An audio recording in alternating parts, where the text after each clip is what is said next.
tarde a todos, a todas presentes aqui. Para mim é uma grande honra participar aqui deste encontro de participantes, de aposentados, dessa grande entidade de previdência complementar que é a CAPEF, e dentro dessa grande família, acho que eu posso dizer assim, né? Essa grande família que é o Banco do Nordeste, que é uma instituição das mais relevantes para o Brasil. Eu quero aqui agradecer na pessoa do Isaías esse convite, e realmente para mim é uma honra. O Fernando Barros, o Danilo, muito obrigado. Cumprimentar aqui o Dr. Ponciano, esse jovem, brilhante advogado, com quem a gente tem aí conversado bastante. E também aqui, para minha satisfação, a Isabel, que está aqui, a Isabel Cristina, como presidente do Conselho Fiscal, que é um órgão estatutário também dentro da organização CAPEF, muito importante, muito atuante. E cumprimentar aqui a ilustre ouvidora, né? Também é que ouve, que capta as manifestações, as inquietações e tem esse trabalho aí de comunicação relevante. Os dirigentes aqui das associações de aposentados, as aposentadas, eu gostaria de passar para vocês aqui um quadro breve. Como é que eu posso... Tem um... Oi? Frente aqui. Bom, primeiro, vamos resgatar aqui um conceito. Se fala muito em previdência. O que é essa palavra previdência? Previdência, o nome já diz, é pré-vidência. Portanto, é a gente ver hoje o que vai acontecer amanhã, ou pelo menos é um esforço para a gente tentar ver o que vai acontecer depois. Então, eu acho que a previdência, por essa definição, ela é um tema que interessa aos aposentados, interessa também aos jovens. O Brasil, com todo o fenômeno inflacionário, chegamos a ter 80% de inflação ao mês, mais de 1000% de inflação ao ano. Às vezes era muito difícil tentar projetar cenários daqui a 5 anos, daqui a 10 anos, daqui a 15 anos. Mas o Brasil tem melhorado e hoje tem uma previsibilidade um pouco maior, ainda que, ao falar em previdência, ao falar de futuro, nós estamos falando de gestão de riscos.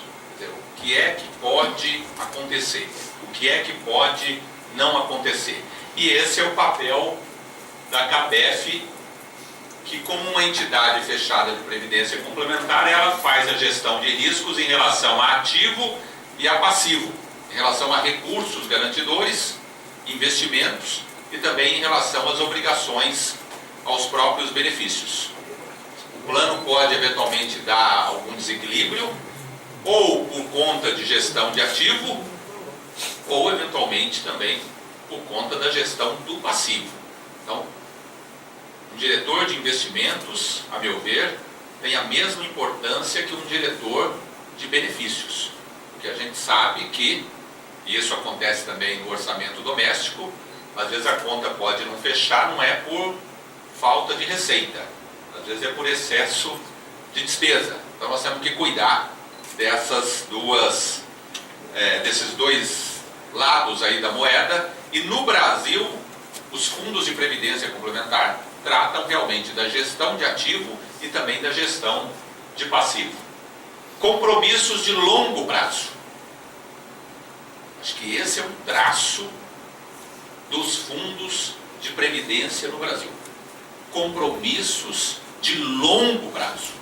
São anos e anos recolhendo contribuições, fazendo a gestão dessas contribuições. E depois, anos e anos, pagando benefícios. Não vou ensinar aqui o Padre Nosso ao Vigário, acho que cada um aqui sabe muito bem que a relação com a CAPEF é uma relação de 20, 30, 40, 50, 60 anos, com a melhora aí das condições, 70 anos de relacionamento Portanto, não é uma relação contratual de 1 ano, de 3 anos, como ocorreria, por exemplo, num contrato de locação. É uma relação duradoura, de longo prazo, o que impõe responsabilidades para todos. Resgatando um pouco aqui o que vem a ser o sistema previdenciário brasileiro. Nós temos um sistema de previdência. Esse sistema, às vezes quem vem de fora demora um pouco a entender. Vocês estão falando aqui de previdência. Que previdência é essa? É uma previdência que tem esse regime geral de previdência social, o famoso INSS. E eu acho que no geral, quando a gente fala previdência, já vem a ideia do INSS. Na faculdade de Direito, eu tive aula de Direito Previdenciário. E o que eu vi foi INSS, Regime Geral de Previdência Social. Não vi Previdência Complementar na faculdade. Acho que até hoje não se ensina Previdência Complementar. Porque o INSS nosso é muito forte, ele é muito presente, tem uma capilaridade muito grande, cumpre um papel relevante. E aqui o regime geral, INSS, que é a nossa previdência pública, administrada pelo Estado, né? O INSS é uma autarquia federal, direito público, filiação obrigatória, e os recolhimentos são feitos e esse dinheiro já é usado para pagar os aposentados. Nós temos aí uma espécie de pacto entre gerações. Os atuais ativos contribuem, ajudam a pagar a aposentadoria dos atuais inativos e também a própria sociedade, porque há recurso também do Tesouro, do orçamento da União. Talvez seja o maior orçamento do país, só que o dinheiro entra por uma porta e já sai pela outra, porque o regime é de caixa, aquele regime financeiro simples. Temos os regimes próprios, nós estamos falando ainda em sistema previdenciário, regimes próprios, que o nome já diz próprios, específicos de previdência dos servidores públicos titulares de cargo efetivo. Servidores da União, dos estados, da maioria dos municípios que aderiu a esse regime estatutário. Aqui tem outras regras. Nós já não estamos falando mais das regras do INSS. Ainda que esses regimes próprios também integrem esse grande sistema de proteção previdenciária. Aqui as regras estão na Constituição, regime de custeio um pouco diferenciado, também cumpre o seu papel para os servidores públicos titulares de cargo efetivo. E não paramos por aí. Temos agora ainda a previdência complementar, que o nome aqui já está dizendo, ela complementa alguma coisa. Complementar, que poderíamos dizer que ela é previdência privada. Mas previdência privada, a CAPEF é previdência privada? É previdência privada. Previdência privada não é necessariamente previdência de banco, previdência que às vezes falam financeira. Previdência privada, acima de tudo, quer dizer o quê? É previdência que não se confunde com o Estado. Ela pertence a particulares. Portanto, a CAPEF está aqui como previdência complementar. Ela é privada porque pertence aos titulares, aos senhores, às senhoras que se filiam ou se filiaram a esse plano. Mas mesmo nessa previdência, nós temos distinção no modelo brasileiro. Entidades abertas, essas sim, das seguradoras, dos bancos, que a pessoa chega a um banco e fala, eu quero abrir um plano de previdência privada, num Bradesco, no Itaú, e abre o plano. E é o outro modelo, que é a previdência fechada, que o nome não é muito simpático, né? É uma entidade fechada. Mas por que o nome entidade fechada? Porque ela está fechada para um público específico. A CAPEF pertence aos empregados do Banco do Nordeste. Eu sou advogado, não tenho esse vínculo como condição primeira, não posso entrar na CAPEF. Até gostaria, viu? mas não posso entrar. Por isso ela é uma entidade fechada, ela é destinada a públicos específicos. Esse modelo também nos diferencia em relação a outros países.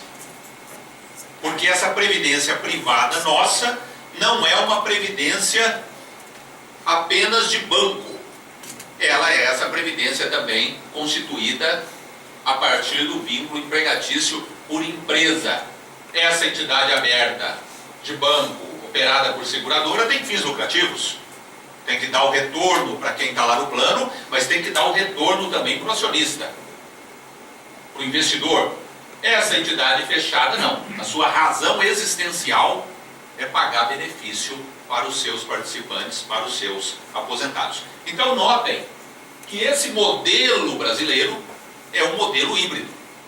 Tem previdência pública separada para quem é regido pela CLT e quem é servidor público. Tem previdência privada, mas também separada para quem adere a um plano numa instituição financeira e para quem adere a um plano numa fundação sem fins lucrativos como a CAPEF. Esse modelo nosso, que divide responsabilidades de uma geração com outra e que também confia a cada um uma responsabilidade pessoal de fazer o seu plano e que também divide em parte responsabilidade com esse empregador que é chamado de patrocinador, que também verte recursos.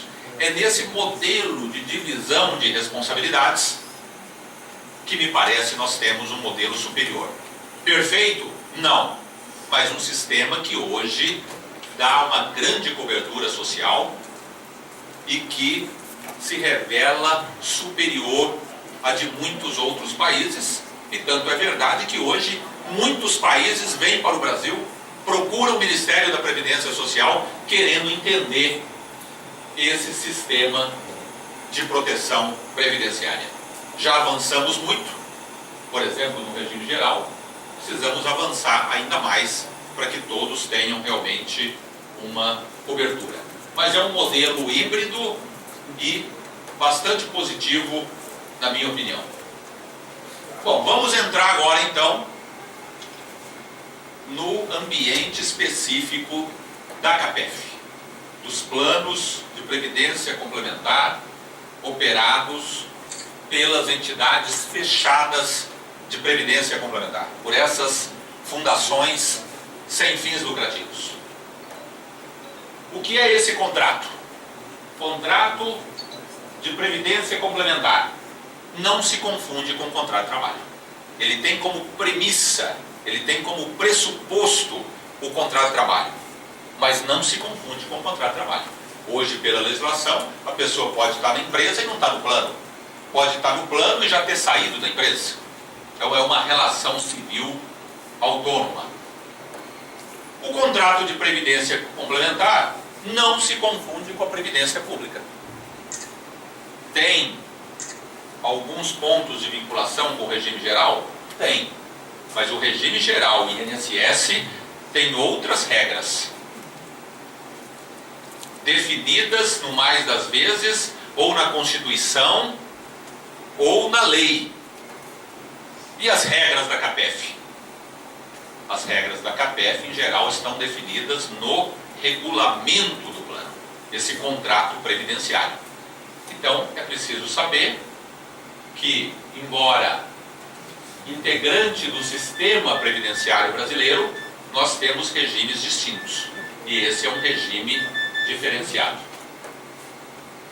Essa entidade fechada de previdência complementar, que mobiliza recursos, que faz a gestão de ativos, recursos que vão suportar os benefícios previdenciários, também não se confunde com instituição financeira.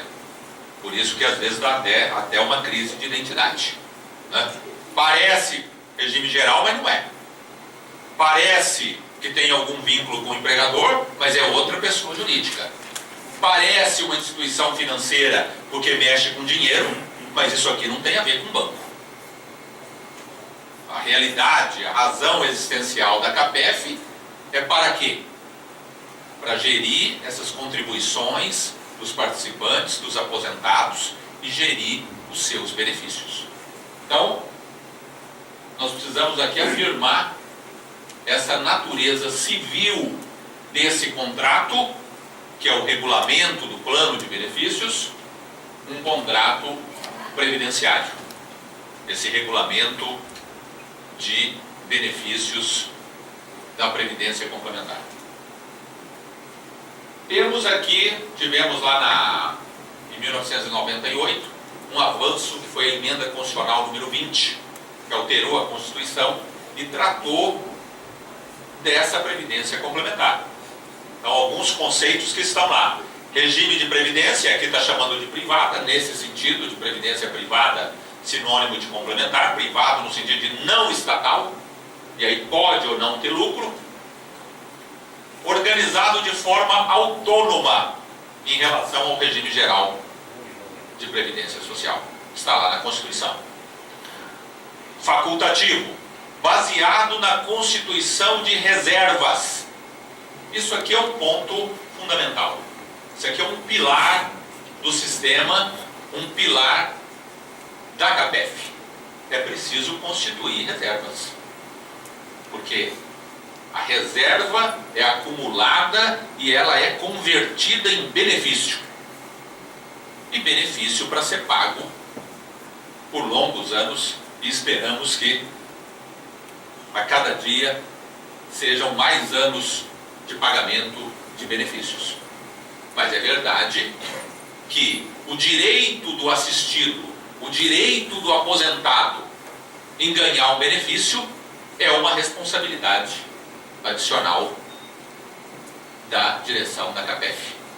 Como é que a gente faz a gestão para garantir, para honrar essas obrigações?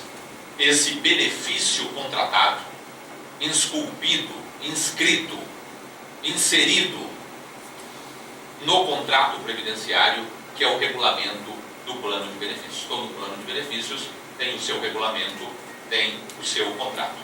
Então, esse aqui é um comando constitucional, artigo 202 da Constituição Federal, que dá esses balizamentos jurídicos para essa previdência complementar.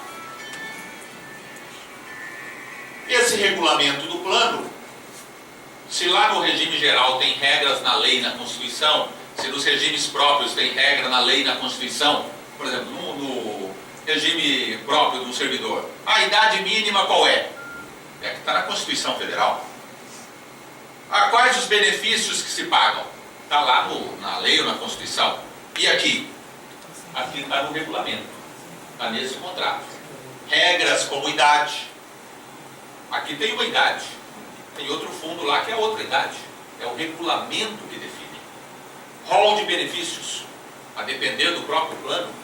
Então, sempre é preciso voltar para as regras do plano. E dentro desse plano há uma universalidade de pessoas, de direitos, de obrigações. Ali é como se fosse todos no mesmo barco. Bom, os que estão naquele barco pertencem ao plano A, ou ao plano B, ou ao plano C. A entidade hoje é uma gestora de planos. Ela pode gerir um plano, 2, 3. Tem entidade hoje que faz a gestão de mais de 30 planos de previdência. E cada plano tem a sua autonomia. Cada plano tem a sua identidade. É esse plano, é esse contrato, é esse regulamento que define critério de correção das aposentadorias. Como é que vai ser corrigida a minha aposentadoria? De acordo com as regras do regulamento. Eu vou lá consultar o regulamento.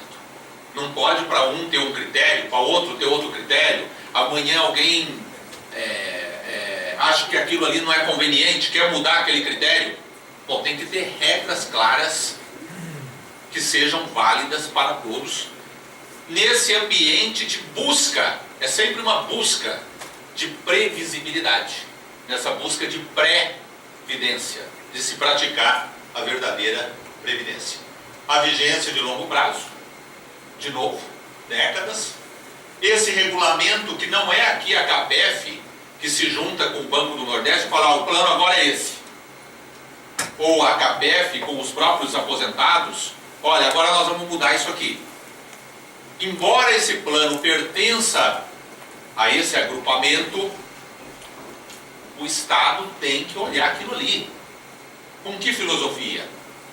De procurar dar segurança jurídica, de procurar checar se aquilo está em harmonia com as normas gerais, com a própria Constituição Federal.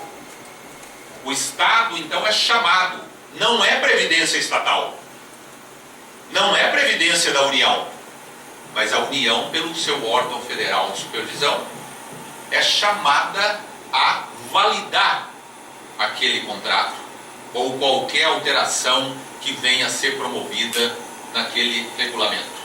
Então, aprovação prévia expressa pelo órgão federal de supervisão, que hoje é a Previc, a Superintendência Nacional de Previdência Complementar, um órgão novo, tem poucos anos de existência, e que procura agora ter uma vinculação mais robusta com o próprio sistema de previdência complementar. O prévio custeio, lá no regime geral, é uma geração ajudando a financiar outra. Nos regimes próprios, também. Agora, nesse modelo de previdência complementar, o custeio precede o benefício. O esforço vem antes do que a recompensa. Primeiro é preciso acumular reservas. E aqui quem é assistido contribuiu, acumula reservas. E essas reservas são convertidas em benefício de prestação continuada. Então, esse é um princípio constitucional. O associativismo é outro traço desse modelo. Os planos são coletivos. Os planos fechados são planos coletivos e não individuais. Num banco você chega, eu, pessoa física, abro um plano. Não tenho mais nada com ninguém. Aqui não. Aqui há esse associativismo, há esse mutualismo. Os cálculos atuariais são feitos levando em conta o conjunto. Na média, as pessoas estão vivendo quanto? Na média, em termos de benefícios. Então vem o atuário, né, essa figura importante, que faz cálculos matemáticos, faz projeções e estabelece parâmetros. E é em cima disso que se avalia a saúde financeira, o equilíbrio de um plano. E é a partir disso que esse plano, diz a lei. O que é que diz a lei? Que o plano tem que estar em permanente equilíbrio. As reservas matemáticas têm que corresponder às obrigações. Recursos garantidores igual a compromissos. Agora, isso se dá com base em hipóteses atuariais. O nome já diz. Hipóteses são hipóteses. Podem se confirmar ou não. Todo o esforço do atuário, todo o esforço dos analistas, todo o esforço da direção do fundo é que essas hipóteses projetadas sejam realmente válidas, correspondam à realidade, mas são projeções. Então eu projeto que o meu investimento vai render tanto. Bom, ele pode render mais, e aí talvez por esse aspecto tenha um superávit, pode render menos, e talvez por esse aspecto tenha um déficit, como pode acertar na mosca. Eu projeto que o fundo vai pagar benefícios para quem se aposenta aos 60 anos, por mais 25 anos. Bom, se na média for menos que isso, nós teremos por esse aspecto superávit. Se for mais que isso, olha, projetou que vai pagar em média benefício por 25 anos. Em média está se pagando benefício por 30 anos. Bom, por esse aspecto daria déficit. Então tem que fazer o ajuste. E o que é que diz a lei? A lei é sábia. A lei é sábia. Ela diz que a cada ano tem que fazer uma revisão do plano para saber se aquelas hipóteses projetadas correspondem ou não à realidade. E aí pode-se apurar, às vezes, nesse conjunto de fatores, porque às vezes um fator não é suficiente para desequilibrar o plano, mas no conjunto dos fatores, se esse plano teve déficit ou superávit. E o que é que diz a lei?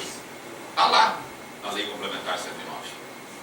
Se houver déficit num plano de benefício definido, as partes são chamadas, dentro das regras de equacionamento, a pôr mais dinheiro.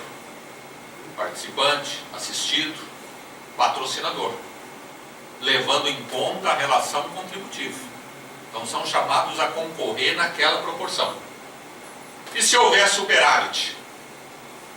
Bom, se houver superávit depois da reserva de contingência, que a legislação nossa, uns criticam, eu diria que ela é positiva, ela diz que com o superávit tem que guardar lá uma reserva de contingência, ou seja, cria-se um colchão de segurança de 25% das reservas. Porque o Estado desconfia do gestor.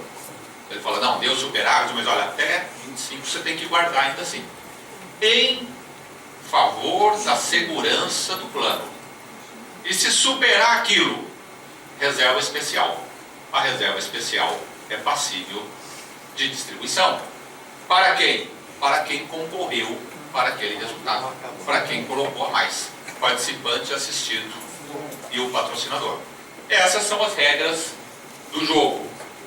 Portanto, no amor ou na dor, todos estão no mesmo barco. A luta sempre é qual? Equilíbrio do plano e que o plano possa honrar o que foi contratado. De forma perene, de forma continuada. O que às vezes não é fácil. Por N razões nessa gestão de risco. Mas esse é o objetivo, é o que se busca. Para se alcançar esse objetivo, o fundo de pensão fechado tem uma estrutura de governo, de governança, que a lei define e que é um modelo, a meu ver, brasileiro, superior a de outros países. Tem países que o patrocinador, ele é que cria o fundo, ele que faz, ele que desfaz, e o participante fica sabendo sempre no dia seguinte. Aqui a legislação, que não veio por acaso, que traduziu reivindicações, que traduziu um amadurecimento do setor, tem um modelo em que o participante, por meio de seus representantes, tem assento na gestão. Conselho Deliberativo é a instância máxima da entidade. Qual é a competência lato sensu, em linhas gerais, do Conselho Deliberativo? Fixar as políticas gerais de investimentos, as regras gerais para as hipóteses do plano, mudanças eventuais no regulamento, no estatuto. O Conselho dá os balizamentos para que a diretoria executiva possa atuar no dia a dia. Essa diretoria executiva vai executar, em linhas gerais, as políticas traçadas pelo Conselho Deliberativo. O Conselho Deliberativo define, por exemplo, a política de investimento. Olha, você pode aplicar até X% em ações. Não é função do Conselho dizer onde vai aplicar. Aí é função da diretoria executiva. Olha, você não vai aplicar em imóveis, meramente aqui por hipótese. Bom, se ele definiu que não vai aplicar, a diretoria não pode aplicar. Esse Conselho Deliberativo, com essa representação do patrocinador e dos participantes e assistidos. E o Conselho Fiscal, que pela lei lá de 2001 teve as suas atribuições ampliadas. O Conselho Fiscal é, por excelência, o órgão de controle interno. Tem países, por exemplo, empresas, que não há a figura do Conselho Fiscal, a figura do auditor independente. Aqui no Brasil, para as fundações de previdência complementar, tem o Conselho Fiscal e tem a auditoria independente, que vai também auditar as contas do plano e da fundação. Esse conselho não delibera a priori, esse conselho não executa, esse conselho fiscaliza se o que foi executado está em harmonia com o que foi deliberado, ao menos nos grandes eixos, nos grandes balizamentos. Portanto, aqui nós temos patrocinadores, participantes e assistidos estão na gestão do fundo previdenciário. E eu acho que os espaços vêm sendo alcançados a cada dia mais, porque a razão maior, a razão última, a razão talvez única de um fundo fechado de previdência complementar é se voltar para os interesses dos participantes e assistidos, com essa visão de compromisso de longo prazo. Porque às vezes até assim o gestor vive às vezes um drama. Ele quer atender o assistido, ele quer atender o participante, mas ele tem a responsabilidade de olhar o hoje, o amanhã e o depois de amanhã. E às vezes uma concessão hoje em bases não reais pode significar ruína depois de amanhã. Então às vezes tem até o ônus de dizer um não hoje, que talvez venha a ser entendido depois. A história já registra, infelizmente, situações em que houve alguma concessão de maneira não muito pensada, calculada, respaldada, e a alegria daquele dia virou a tristeza depois, aliás, a alegria momentânea de um dia virou a tristeza permanente do futuro. Então, essa discussão ela é importante, esse debate é importante, porque o que se busca é realmente o interesse maior do participante de forma duradoura, de forma perene e de forma responsável. Conflitos judiciais. Esse é um ponto relevante que merece a atenção dos dirigentes das fundações, diretores, conselheiros, entidades associativas, sindicatos, participantes e assistidos. Nós temos visto hoje um crescimento assustador de processos judiciais envolvendo entidades de previdência complementar. Teses são testadas, as mais variadas. A imaginação é o limite. Se ajuizam ações contra fundações pedindo o ABC, o abecedário inteiro. Há teses ou há pleitos que são legítimos. Há pleitos que talvez sejam um tanto ousados. E aí, nós temos hoje uma situação que é essa chamada indústria do contencioso.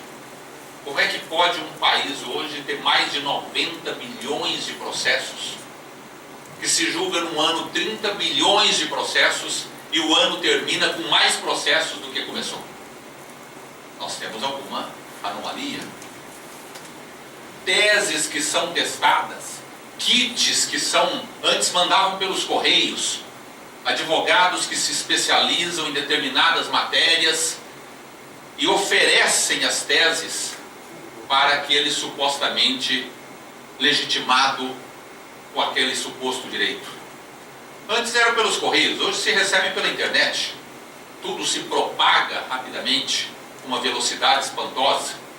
E aí é preciso observar e cada um ter o discernimento, e acredito que cada um tenha esse discernimento, de que às vezes o interesse do advogado é um e o interesse da parte seja outro.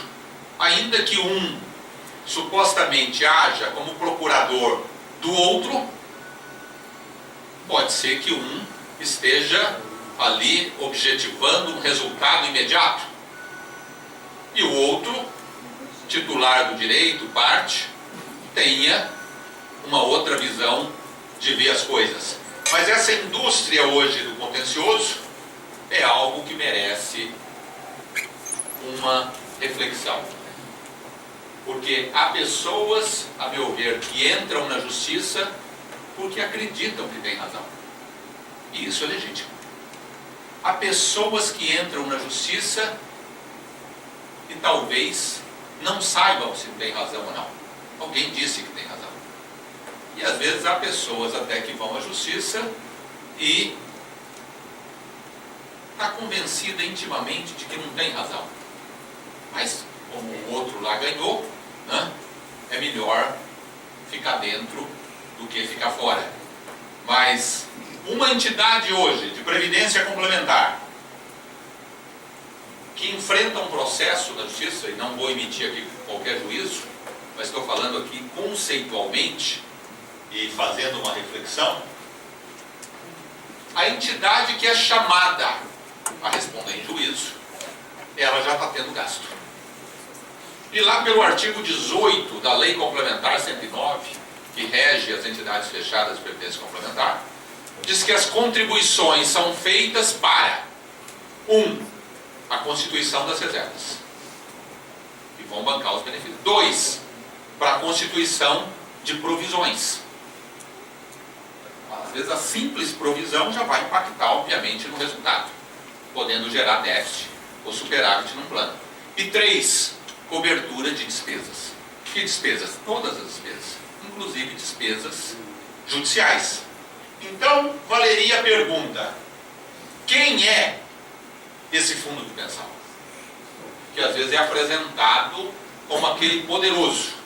Quantas vezes eu já vi em tribunais advogados subindo a tribuna e dizendo: olha, mas esse fundo aqui é bilionário. Olha aqui o balanço. Esse fundo aqui tem tantos bilhões de reais. Como se esse fundo, essa entidade de previdência complementar, fosse uma outra coisa, quase que um ET, um outro ente. Quem que é esse fundo? Na verdade, esse fundo é o conjunto dos participantes e assistidos.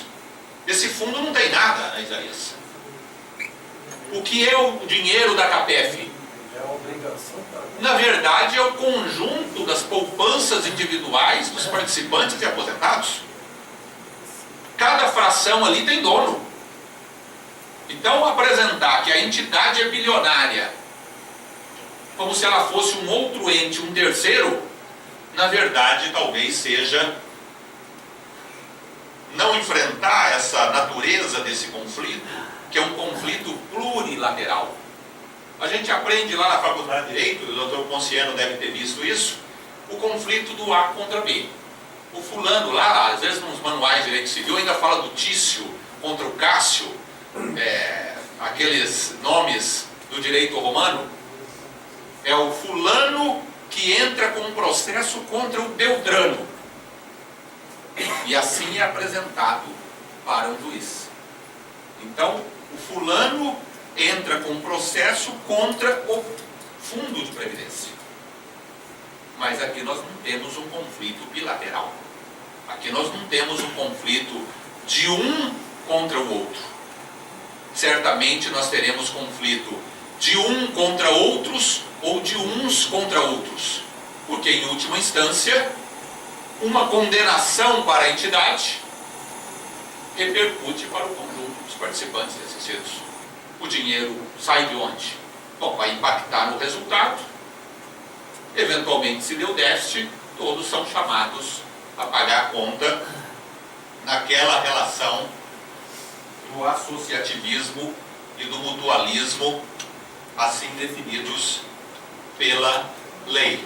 Então, sem qualquer juízo ou antipatia por qualquer demanda judicial, o que se coloca o que se deve colocar bom, uma eventual demanda precisa ser realmente analisada, avaliada, para saber realmente onde aquilo vai bater e ao final e ao cabo para quem ficará a conta. Essa é a reflexão que deve ser feita e a partir daí se tomar a medida que se julgar adequada. Um ponto relevante e que os senhores e as senhoras aqui, pela tradição de Banco do Nordeste, têm conhecimento para compreensão desse tema. O fundo no regime capitalizado, a Constituição está lá, diz que a capitalização é a prévia constituição de reservas. Portanto, o benefício tem que ser previamente financiado. O benefício previdenciário depende do quê? Dos aportes, contribuição do empregador, do patrocinador e dos participantes. E do retorno dos investimentos. Como é que é esse retorno? Meta atuarial. E todo plano tem sua meta atuarial. Especialmente o plano BD. Bom, no mínimo tem que preservar esse dinheiro da inflação, mais a rentabilidade real, quer dizer, o que se projeta de rentabilidade real, que o atuário faz a conta. Isso aqui às vezes ele tem que explicar, porque a rentabilidade real não é um excedente. A rentabilidade real é uma premissa que é trabalhada pelo atuário para se chegar àquele resultado. Olha, para pagar um benefício de 10, é contribuição de X mais retorno Y, sendo que esse retorno tem inflação mais rentabilidade real. Então aquilo é usado na conta para se chegar àquele resultado. Não é algo que vai sobrar, é algo que vai ser parte integrante. A inflação nossa anda aí meio nervosa, ainda sob controle, batendo lá, beirando a casa dos 6% ao ano. Já tivemos aí todo esse período de inflação que desvirtuou a economia, que gerou perdas para o trabalhador. Hoje é um esforço do país, não desse ou daquele governo, de manter essa inflação sob controle. Esse é o desafio de todos nós. Mais a rentabilidade real nessa gestão de investimentos, mas num contexto macroeconômico instável. Nós tivemos em menos de um ano, uma taxa Selic que saiu de 11% e veio para 7,25%. E menos de um ano, de 7,25% voltou agora para quase 11%. Isso, para o gestor de investimento, é realmente uma loucura. Título do Tesouro, que é o que muitos fundos de pensão tradicionalmente fizeram. Recolhe as contribuições, o governo paga uma alta taxa de juro para os seus papéis, vai lá e compra papéis. Tem um título, por exemplo, a tal da NTNB, que garante o IPCA mais uma rentabilidade real, que é um papel bom para as fundações. Nós tivemos aí há menos de 2 anos NTNB, que pagava IPCA mais 3,9%. Portanto, se alguém tinha uma meta atuarial de 5%, não alcançaria, daria desequilíbrio lá na frente. Então já não poderia aplicar nesse papel, teria que adquirir outros papéis, talvez até privados, fazer outros investimentos, talvez até correndo mais risco. Não é isso? E agora, NTNB, que volta, passa da casa dos 6%, batendo a casa dos 7% mais IPCA. Essa instabilidade, esse nervosismo, realmente coloca desafios adicionais para o gestor do fundo. E diga-se de passagem, que esse fundo, que é por natureza de longo prazo, que às vezes não precisa olhar o hoje, olharia o depois de amanhã, mas tem que apresentar resultados a cada dia, a cada mês, a cada ano. E os participantes, os aposentados, com certeza e com toda a razão, vão olhar os resultados, vão olhar a performance, vão cobrar, vão questionar. Então, até que ponto esse fundo consegue, às vezes, superar um momento, superar até um consenso, que às vezes nem sempre é real, do momento, e além. Por exemplo, agora toda a imprensa está dizendo que a Petrobras está quebrada, que a Petrobras quebrou, que está endividada, que isso, que aquilo. Um banco soltou há 15 dias atrás um relatório com estardalhaço, que a Petrobras era a empresa mais endividada do mundo. Fez alguns endividamentos para fazer face ao próprio pré-sal. Era a mais endividada do mundo, a empresa está em frangalhos. Aí se descobre que esse mesmo banco estava comprando as ações da Petrobras. Ajudou a jogar para baixo e estava comprando. Mas até que ponto um fundo de pensão, a direção de um fundo, uma diretoria, um conselho, numa hora dessas fala, olha, é melhor comprar isso aqui, não estou aqui dando qualquer conselho, hein? Me atrevo a dar conselho. Deus me livre, já basta o direito, que é complicado. Mas até que ponto um fundo que poderia falar, não, mas agora é hora de comprar. Saiu da moda. Por exemplo, no Brasil hoje, em relação a 2011, para analistas internacionais, o Brasil está pior. Só que tem gente de fora dizendo, não, mas agora é que eu vou fazer investimento no Brasil. Ele não está tão na moda, os ativos não estão valendo tanto, é agora que eu vou entrar lá. Mas até que ponto a direção de um fundo consegue romper, às vezes, com esse consenso negativo, muitas vezes, e olhar o dia seguinte? Manipulação de mercado existe. A imprensa ecoa isso. A CVM hoje não tem braços nem legislação para regular a mídia. Então sai uma manchete espalhafatosa sobre uma empresa qualquer, as ações caem, e o jornal, a televisão que deu aquela manchete, de maneira útil ou de boa fé ou de má fé, não tem nenhuma regra para essa, nenhuma responsabilidade para essa imprensa. Que aí me lembra aquela história lá de trás, daqueles banqueiros da Europa, que tinham aqueles Rothschilds, que inclusive foram grandes credores do Brasil no Império, uns diriam que mandaram o Brasil durante o Império e início da República, e eles manipulavam aquele mercado. Na época não tinha internet, mas tinha aqueles mensageiros que eram muito ágeis. Eles tinham mensageiros que a cavalo, os melhores cavalos, e conseguiam chegar antes com a informação. Então eles mandaram uns mensageiros lá para a guerra, Napoleão com os ingleses. E Napoleão perdeu a guerra em Waterloo. Perdeu a guerra, lá com o general Wellington. E esses banqueiros ingleses, chegaram os mensageiros, antes da própria notícia, olha, Napoleão perdeu a guerra. Então nós vamos jogar no mercado que Napoleão ganhou a guerra. Jogaram no mercado que Napoleão ganhou a guerra, os títulos ingleses foram lá para baixo. Eles compraram todos os papéis ingleses, eles mesmos que soltaram o boato. Quando chegou a informação real de que os ingleses tinham ganhado a guerra e não perdido, os papéis subiram. Aí foram lá e venderam. Na época havia mensageiro, um cavalo. Hoje tem internet, hoje tem manchete, hoje tem televisão. Então até que ponto o fundo consegue, às vezes, romper com um pensamento dominante ou até com um efeito manada? Para esse fundo que pensa e tem que pensar não só no dia, mas no dia seguinte e no ano seguinte. Esse é um desafio dos gestores de fundo de pensão. E aqui, para concluir, como desafios, alguns positivos, outros nem tanto, mas são desafios que envolvem membros da diretoria executiva, membros do conselho fiscal, do conselho deliberativo, cada aposentado, cada participante ativo, toda essa comunidade em torno de um fundo fechado de previdência complementar. Aumento da longevidade. O IBGE está a cada ano agora fazendo aferição da expectativa de vida. A cada ano está tendo um aumento de 3 a 4 meses por ano.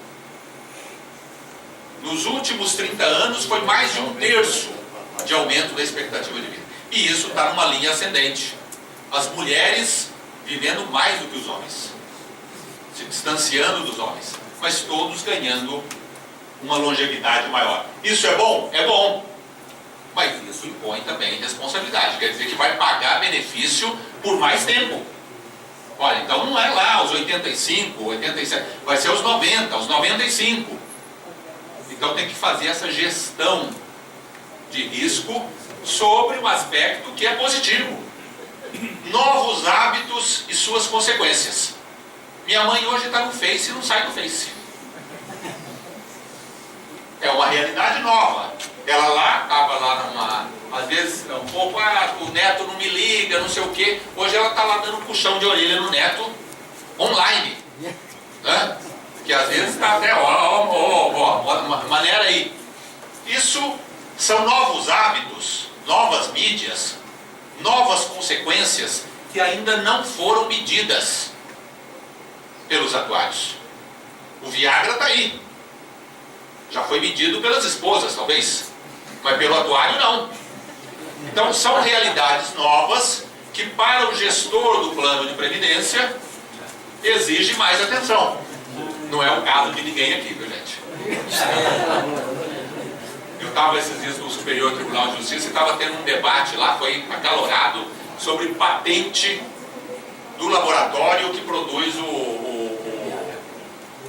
Viagra. É um debate lá se tinha caído a licença, se não tinha caído. Debate interessante. Mundo globalizado. A China também está aqui. Tem uma discussão agora da Previ, que estava com superávit, a Previ é um fundo que lá tem uma grande exposição à renda variável, ao mercado de ações, a Vale. A China desacelera 1 ponto percentual no seu PIB, repercute aqui nas ações da Vale. Ao repercutir nas ações da Vale, repercute no plano de previdência. Ao repercutir no plano de previdência, repercute no superávit, no benefício, que deixa de ter o especial e volta a ter o contratado, e graças a Deus está tendo o contratado. Mas a China também está aqui. Quer dizer, esse mundo está globalizado, está tudo conectado. Ah, isso aqui não tem nada a ver com a gente. Não, hoje o mercado financeiro está interligado. Aliás, se pega no campo das doenças, hoje com toda essa movimentação, se pega um avião. Esses dias eu vim lá do Pará para Brasília, estava cheio de coreano. Quer dizer, tudo se propaga rapidamente, o que impõe desafios para todos nós. O mundo está online. Nós estamos vendo agora tudo virtual, tudo online, tudo simultâneo.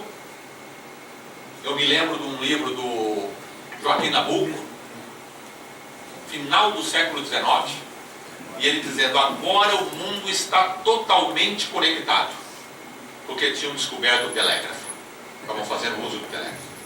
Bom, e nós hoje?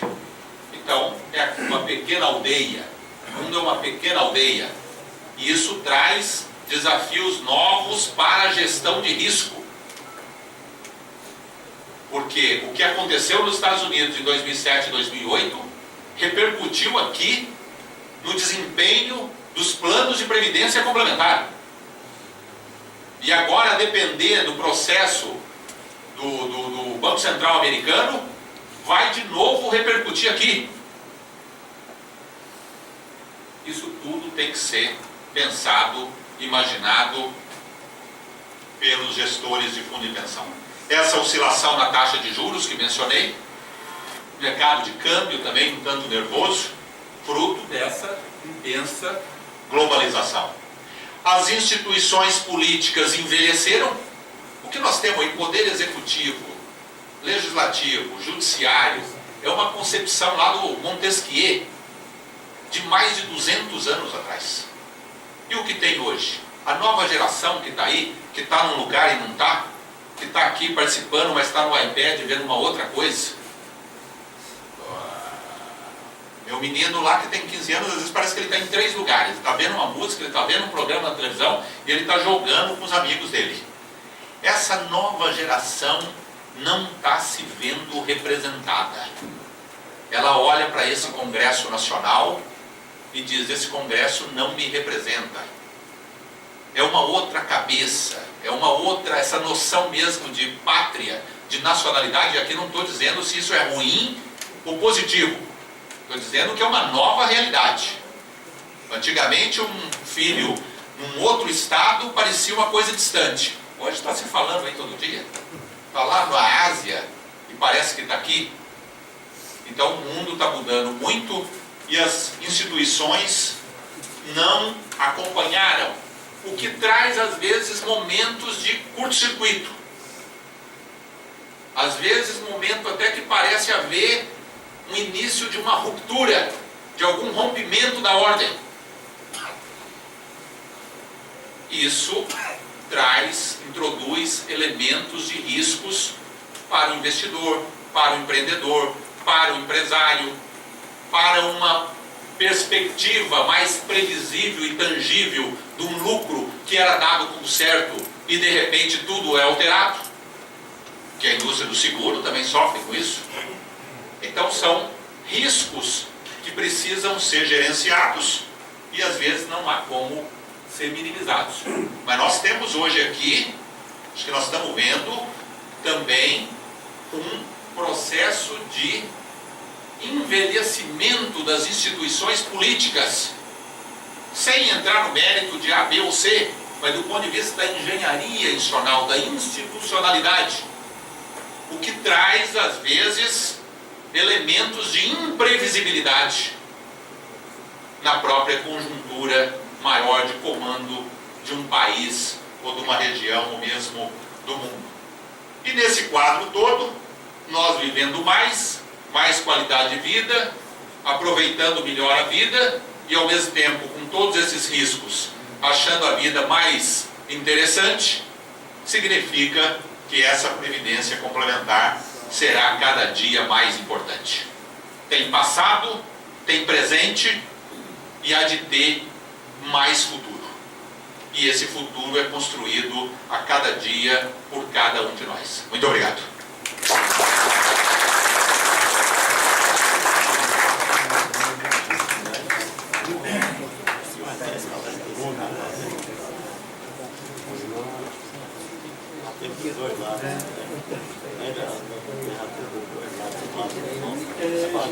Pessoal, nós temos alguns minutos aqui com o doutor Adaci para algumas perguntas, alguns esclarecimentos, alguns questionamentos. Quer começar? Se identifica. Eu sou o Rodrigues, né, aposentado, BNB. Queria só dizer 3 coisas aqui, o senhor me corrige se eu estou errado. Primeiro, previdência é sistema financeiro, porque é um produto bancário vendido hoje no sistema, que é a previdência aberta. Inclusive, minha esposa comprou esse produto. Outra coisa, segundo, o Conselho Deliberativo devia proibir a aplicação em ações. Não comunga fundo de previdência com ações. Ações é loteria. Inclusive, só para ilustrar, existe um artigo na internet que diz o seguinte: o governo fala que previdência oficial tem um buraco. Esse buraco só existe porque foi mal aplicado os recursos. Ou seja, ele falou lá, o articulista, que se o dinheiro que foi depositado pelo todos os trabalhadores na previdência oficial tivesse sido aplicado só em poupança, o fundo era superavitável. Só em poupança. Não precisava nem outro tipo de aplicação, não. Certo? E terceiro ponto que eu queria dizer é o seguinte, que se os fundos de previdência complementar seguissem a Constituição, por exemplo, para manter o equilíbrio, o Fundo do Banco do Brasil é 5% de retenção dos aposentados. O nosso aqui é 21, 25. Onde é que está a Constituição? Né? Então bastaria, terceiro ponto que eu quero colocar, bastaria seguir a Constituição, que o Banco do Nordeste é um banco federal, o Banco do Brasil é um banco federal. Então, o colchão que o Banco do Brasil, que o governo botou no Banco do Brasil, pela Constituição ele vai botar no Banco do Nordeste. Então caberá às entidades de classe brigar por isso aí, né? Eu sei que o Banco do Nordeste está sucateado, entendeu? Não se fala mais, quando fala nos bancos oficiais, fala Banco do Brasil, Caixa Econômica e BNDES. Não fala mais do BNB. Hoje mesmo eu vi no noticiário, os bancos oficiais do Brasil são BNDES, Banco, Caixa Econômica e Banco do Brasil. Não fala mais nem do BNB. Está entendendo? Então, eu queria só dizer o seguinte, eu queria dizer que o senhor comentasse esses 3 pontos aí, só isso. Tá bom, Rodrigues, muito obrigado aí pelas suas observações e provocações. Primeiro, o mercado acionário, ele está sujeito a mais riscos, mas eu não veria como uma loteria. E até aqui no exemplo que o senhor dá, a Previ do Banco do Brasil, ela está numa situação favorável, é porque ela está exposta em ações. A Previ é o fundo no Brasil hoje com maior exposição no mercado acionário que se tem. Mais de 60%, chegou a passar já de 70%. Então, o mercado acionário, ele é por natureza mais instável, tem uma heterogeneidade muito grande, porque o mercado de ações vai qual empresa? Qual setor? Em que momento se entrou? Em que momento saiu? Por exemplo, na hora que todo mundo está saindo de ações, como agora, tem muita gente correndo, de repente agora é a hora de entrar, né? De entrar na baixa, não na alta, mas assim, Previ hoje chegou a suprimir contribuição, chegou a dar superávit, agora até voltou a contribuir, mas em grande medida foi pela valorização das ações nos anos 2002, 2003, 2004, 2005, 2006. Não fosse o mercado acionário, não teria havido superávit. Agora, a lei nossa é sábia, ela manda diversificar. Você não coloca todos os ovos num cesto só. Eu acho que, se fosse só poupança no seu raciocínio, a contribuição teria que ser muito maior. Porque aí a previsão de retorno, não sei qual que é a taxa aqui no BD, 5,75. Ele está falando do INSS. seria pela poupança não daria esse retorno, teria que aumentar a contribuição. No INSS, não, aí lá no regime geral, lá tem outra realidade. Mas a lei nossa, as normas do Banco Central, do Conselho Monetário Nacional, estabelecem limites máximos de aplicação. O gestor tem que fazer o devido debate, a devida alocação, e ele tem que temperar previsão de retorno com previsão de entrada de contribuição. Se ele for muito conservador também no que vai entrar, no que vai voltar, no que vai retornar, ele teria que aumentar a contribuição das pessoas, né? Então é essa a gestão do risco. Eu acho que sua crítica ela é válida, né? Mas há ações em que você realmente está comprando um pedaço de uma empresa e não um pedaço de papel. Tem empresas no Brasil que são empresas que estão tendo uma boa trajetória, empresas que têm consistência, né, empresas que têm direção já testada e aprovada. Então eu acho assim que um fundo não poderia, salvo o melhor juízo, fechar as portas para esse mercado. Agora, é evidente que esse mercado inspira mais cuidado, mais análise, uma cautela maior. Quanto à sua outra questão da previdência aberta, realmente tem previdência aberta que ela está colocada hoje como um sinônimo de um plano financeiro, de um produto financeiro, né? É por isso que eu acho que o modelo de entidade fechada de previdência complementar, com um plano coletivo, com esse associativismo, com esse mutualismo, como um modelo CAPEF, é o modelo superior. Porque aqui nós estamos falando de previdência, de benefício, e tendo como esse o fim, eu não diria nem maior, o fim exclusivo é esse. Então eu concordo com a sua ponderação de que aqui é previdência, e há muitos produtos aí que, embora rotulados como previdência, estão mais próximos de um produto financeiro. Não, só queria dizer que precisa cautela, sabe? Só queria dizer isso. Que o aposentado ele quer sustentabilidade, Claro. ele não quer Claro. trabalho. Claro. Eu só queria dizer isso. Não, tá certo. Quer fazer a colocação? Pois não.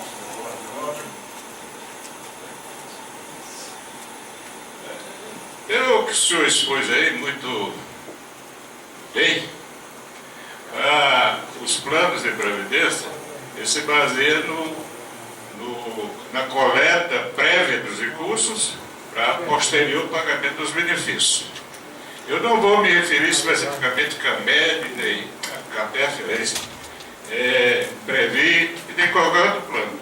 Mas não é contraditório que o assistido, depois de se aposentar, tem que contribuir se ele fez a poupança prévia? Como essa é a sua dúvida, a sua questão? Não, é um paradoxo que eu acho. Qual é a sua opinião? Não, do ponto de vista estritamente conceitual, o modelo é exatamente esse. Quer dizer, quando a pessoa entra em gozo de benefício, a rigor, as contribuições já foram feitas, a rentabilidade foi alcançada, e a partir dali tem que ser buscado o equilíbrio, né? A lei, ela admite que, é claro, foi constituído. Aí vamos imaginar que a questão da longevidade, se dá um salto, vem aumentando, vai ter que ajustar. Imagine, há 20 anos atrás, a média de expectativa de vida, vamos pegar os últimos 30 anos, muitos que começaram lá no plano lá atrás, dos últimos 30, de 30 anos para cá aumentou 11 anos. Então vamos imaginar que as contribuições tenham sido feitas com aquele cenário. Esse cenário foi sendo alterado e ele precisa ser ajustado ou corrigido. portanto a lei admite de maneira expressa que o assistido possa contribuir. Agora, isso significa o quê? Que o assistido, embora seja desejável conceitualmente, ele não precisaria contribuir, por essa mesma lógica, ele pode ser chamado a contribuir. Esse é um ponto. O segundo ponto é o seguinte: no Brasil, muitos planos, quando foram criados nos anos 70, as pessoas já estavam na empresa. Vamos imaginar uma situação. Estava na empresa há 10 anos, né? E o plano foi criado. Aqueles 10 anos ficaram sem contribuição. Então, a legislação ela admitiu, e isso foi a maioria dos planos talvez, para não tornar muito poderoso, num raciocínio grosseiro, digamos assim, a média de contribuição seria de 30 anos. Mas como já tinha perdido 10, para ela não ser obrigada a contribuir 30 anos em 20 anos, que poderia onerar, houve um diferimento dessa contribuição. Então, é por isso que muitos desenhos de atuário, tinha lá o Bill Nogueira, atuários mais antigos, estruturaram planos em que o assistido, mesmo nessa condição, ele fazia aportes regulares de contribuição. Então, aí nós temos uma razão histórica para entender, porque muitos planos conceberam a contribuição do assistido, que, estrito sensu, a rigor, realmente, se era assistido, não precisaria, nisso eu concordo, mas houve esse aspecto até prático, né? E segundo, que a depender do plano, como a lei diz, e aí alcança o assistido, que o plano tem que ser objeto de revisão anual, né? Nessa revisão é possível que o próprio assistido, se sair daqueles quadros, se sair daquele script, que ele também venha a ser chamado a contribuir. Então, sempre em busca desse equilíbrio financeiro e atuarial. Eu não admito, porque está na lei. Porque a lei foi criada por pressão das grandes fontes de pensão do Brasil, Petrobras. Mas, Eduardo, né? Então, mas o senhor há de entender que há essa... Primeiro, houve essa razão histórica. Quando o plano criou, muitos já estavam no meio da estrada. E segundo, o plano, se ele está sendo objeto de reavaliação a cada ano, né, é possível que esse plano tenha que ser ajustado, chamando contribuição das partes. Sim, mas por que não ajusta no benefício? Sim, mas... Eu vou dar só um exemplo. A repercussão também, assim, ao final, né, a lei admite, inclusive, reduzir benefício. Mas a contribuição adotada por um período, ela pode até ser melhor que uma retirada de benefício ad eterno. Eu vou só lhe dar um Oi? exemplo. Desculpa.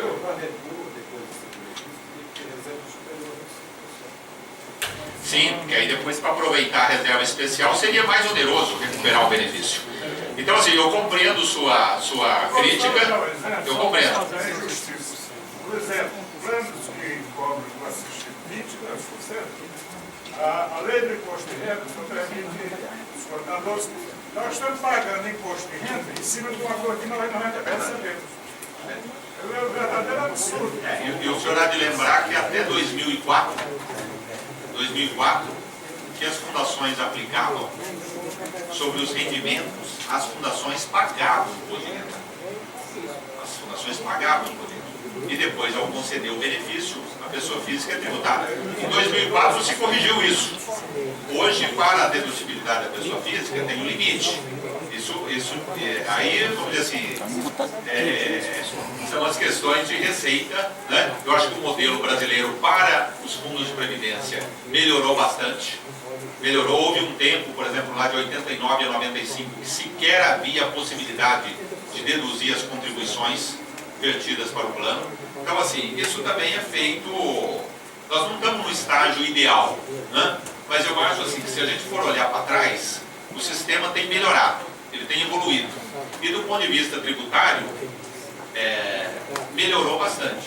Porque quando o fundo de pensão pagava imposto de renda sobre os ganhos e rendimentos, em última instância quem pagava era o próprio participante. Hoje, sobre as aplicações dos fundos, enquanto fundo, pessoa jurídica, volta 100% para o plano. Então já houve um avanço muito grande. Olha, isso foi uma luta muito grande para que a Receita aceitasse esse tratamento, né? Porque lá também, assim, mesmo quando se fala em governo, cada um cuida do seu quadrado. E a Receita, ela quer ter receita, né? Ela quer arrecadar. Mas hoje nós temos um modelo que ele está bem alinhado com o padrão internacional.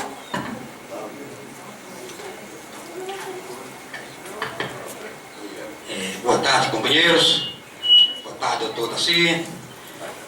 Sempre é um prazer ouvi-lo, como você está aqui conosco, falando sobre a previdência complementar. Em sua exposição, você disse que nós tínhamos aqui os patrocinadores, participantes e assistidos estão na gestão dos fundos previdenciários. Isso é muito bom, porque dá a ideia de que nós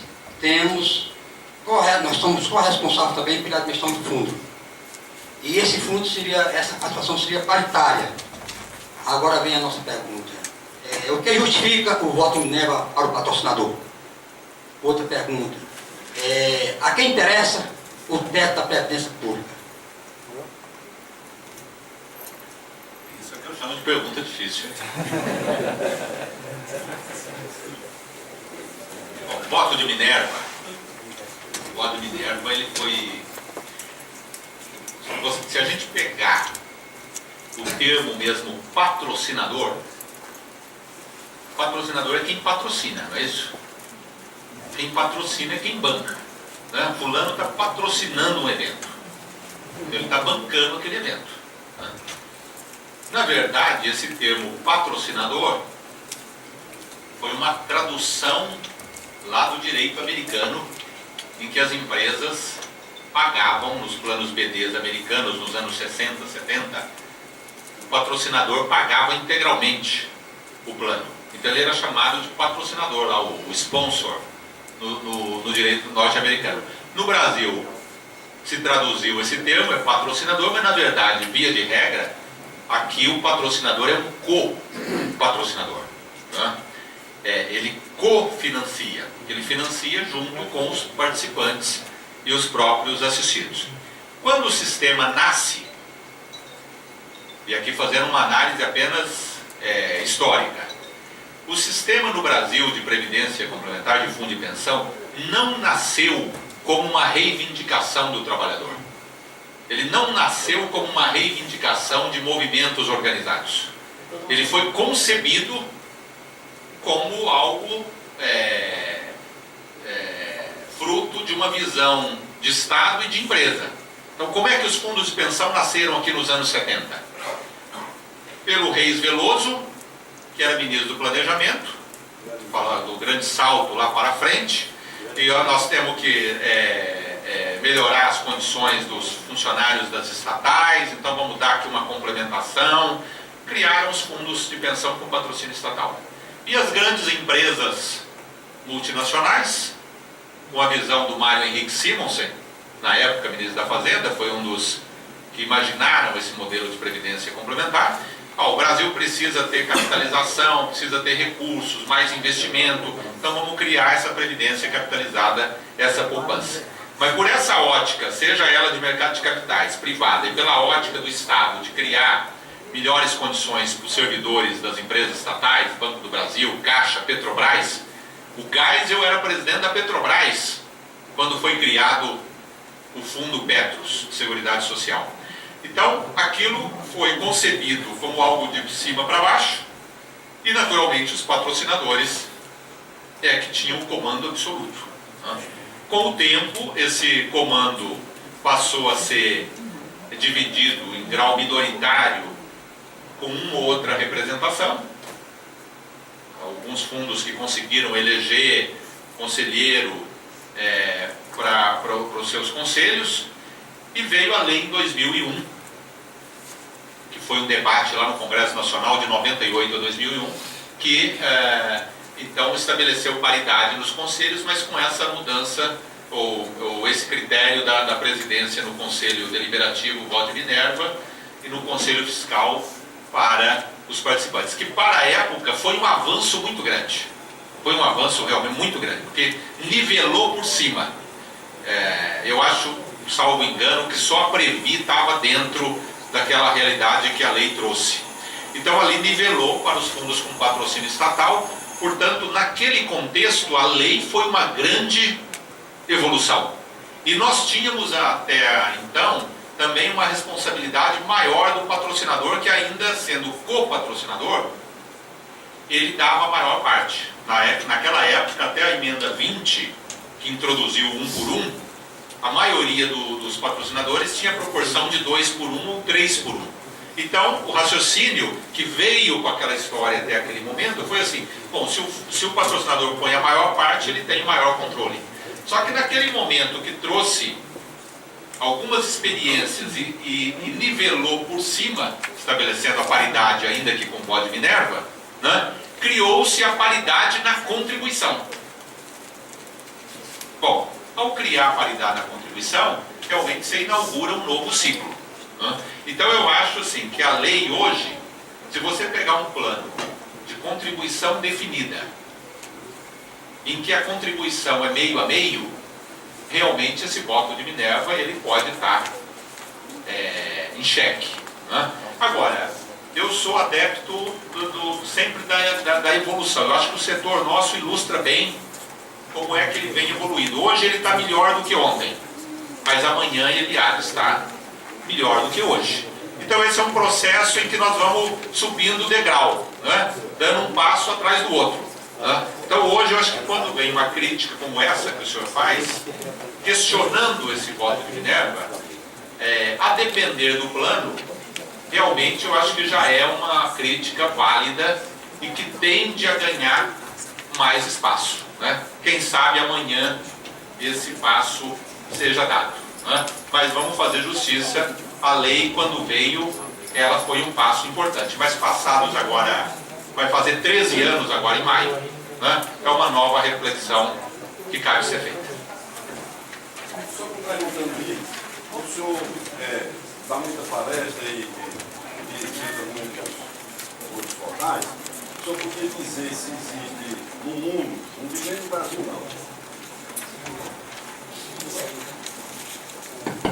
se existe no mundo, tá certo? Uma contribuição de aposentado o dobro da contribuição do que está nativo. Não, porque o lógico é assim, não, tá certo, tem que ajudar o equilíbrio, o aposentado contribuir com até o teto do que está nativa, tá entendendo? Pela lógica do aposentado não era mais para pagar, como o colega Eduardo falou. Mas vai aqui manter o equilíbrio, vamos permitir que desconte uma contribuição, certo? O senhor está entendendo? Agora eu pergunto assim, pelo conhecimento que o senhor tem assim, universal, o senhor tem assim, conhecimento de um fundo de fechado em que a contribuição do aposentado seja um quarto do... seja o dobro do ativa? O senhor tem conhecimento disso? Eu acho que, como eu falei aqui, o sistema nosso ele é um sistema híbrido e particular. Aqui no Brasil, só de plano de previdência complementar, um modelo fechado, tem mais de 1000. Tem mais de 1000 planos hoje. As realidades são muito diferentes. Tem planos hoje que, por razões históricas, dentro do plano tem várias situações, tem várias submassas. Lá fora, nos Estados Unidos, hoje já ultrapassa 1 milhão de planos. Os planos têm vários modelos. Por exemplo, no sistema americano, o modelo é muito pautado pelo regime tributário. Por exemplo, lá uma empresa ela pode criar um plano só para os gerentes. Aqui tem que oferecer a todos os empregados. Lá não. Bom, mas aí, ela ofereceu só para os gerentes? Então isso aqui vai ser tributado de tal forma. Ela ofereceu para todos? Não, então o tratamento tributário vai ser melhor. Então, inclusive, assim, há modelos que tudo pode. Que pode contribuir o assistido mais do que o ativo. Mas isso depende, vai ser modulado, vai ser regulado pelo impacto tributário. Então, assim, é difícil fazer essa comparação e acho assim que cada plano tem suas razões históricas ou suas razões conjunturais que levam a uma realidade. Então, aqui não vou ser leviano de procurar dizer se tem ou não tem, comparando situações distintas ou realidades distintas. Então eu espero que o senhor aí me compreenda a minha dificuldade em responder. Então eu só queria agradecer aqui a todos vocês por essa atenção, que para mim é uma honra. Espero aí ter colaborado aí para as reflexões, para o debate. E muito obrigado, viu?